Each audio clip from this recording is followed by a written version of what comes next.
Hey, I'm Wethan, I'm K.Flay. and we made a song Hurting on Purpose, and we're going to interview each other for cool accidents. Don't you know I'm what?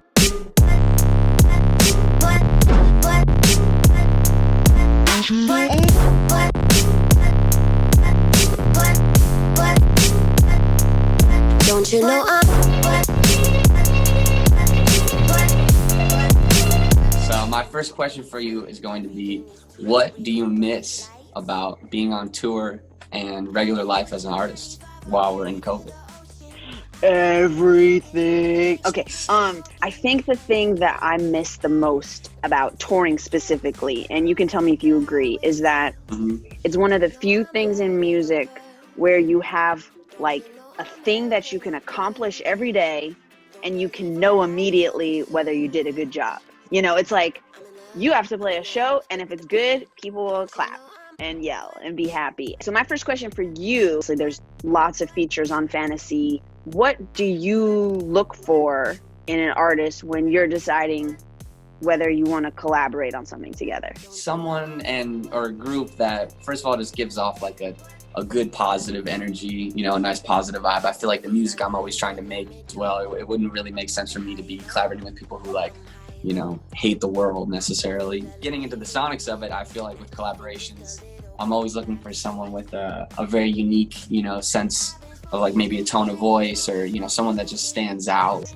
I feel like the power of collaboration is, it's like building a fire, right? So you want somebody who like pours lighter fluid on this shit. My next question is going to be, what was the hardest song that you had to finish but felt the most gratifying? So I have a song on my last record called This Baby Don't Cry. Creative people go through this process no matter what, which is you start with something. So that song started with a riff, wrote all these lyrics.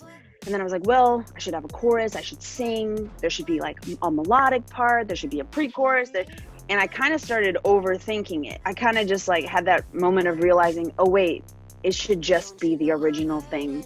That roundabout process where you do all this work just to kind of say, actually, you know what? Version 1 was better. Oh, I know it too well. It's happened. I mean, it doesn't happen all the time, but it's happened a fair amount of times where we put in so many other extra versions or extra mixes, and then we were like, we got to just go back to that version 1. There was just something about it, you know. What is the biggest thing that you would change about how the music industry works? It revolves a lot around money. I wish it wasn't so money, babe. Yeah. I wish that it was a little bit easier for artists to get heard. I have a fun question for you. Okay. Who are 3 musicians that you would invite to dinner?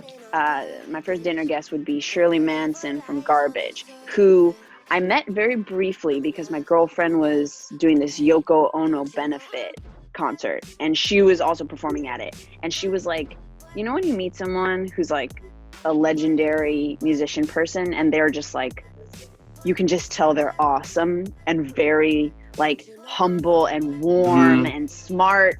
And I was like, that's exactly how it was when I like very briefly met her. So I would like to talk to her more. I think I'm going to invite our mutual friend, Tom Morello, because has Rage Against the Machine ever been more relevant? No. Or I shouldn't say no, but Tom is, and we're all from the Chicago suburbs, all 3 of us. I think, you know, Tom's just like incredibly smart, very interesting, hilarious. You'd want him at any dinner party. Oh, we love Tom so much. Oh, yeah, we love Tom. And then you know who I would really love to invite is Trent Reznor. Wow. Because he really is a genius. And I find him very enigmatic and really interesting. So I would love, and I think that would be like a good. That would be a crazy like dinner. That would be a crazy combination. That would be crazy. So I love that. That's legendary. The invitation is extended. Yes, legendary. Tell us something about one of the artists you've worked with that no one else would know. Well, I feel like somebody comes to my brain right off the top. Because he's a very strange guy, and a lot of people know him to be kind of a strange guy. I feel like my dude, Oliver Tree. We do a lot of songs together. They're all pretty crazy. They've all been pretty weird.